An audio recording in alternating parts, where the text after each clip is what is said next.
To ka wadok e kaunti ma Kisumu en ni jopiny e gwenge mag Sondu ikwayo mondo obed gi kwe e kinde ma iloso wach tong' margi kod kaunti ma Kericho mane wachne omuoch e juma mokalo. Kane olos achiel kachiel kod Lolwe TV e twak moyiedhi, MCA ma South East Nyakach migosi Johnson Guya ne olero ni githuolo ni gidwa neno ni giluwo chik e loso wachno e yor kwe. Adwa ni mondo awachi ni mana kaka ncha wacho, jo Sondu osedak gi kwe higni mang'eny.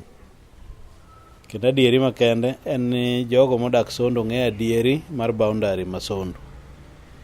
Ka jo Ken Hanya go ndara lam bende nyochako medo adieri mang'eny e weche mag Sondu. Omiyo wawacho ni Sondu ni e Kisumu County. Kendo Sondu biro siko e Kisumu County. Akwayo mana sirkal mar Kisumu County onego move with speed mondo okaw their space mar Sondu mondo gibede.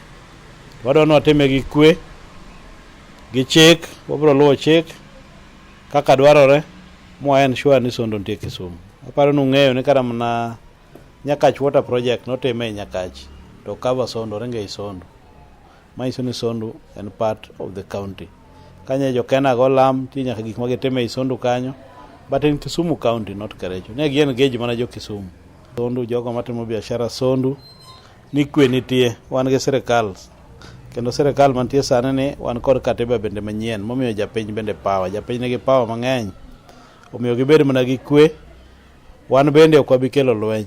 Wadwa ni mondo waluw mana chik to kod sirkal ema obet godo to wayalo go to wawinjore to waneno kaka waketo boundary bet maber.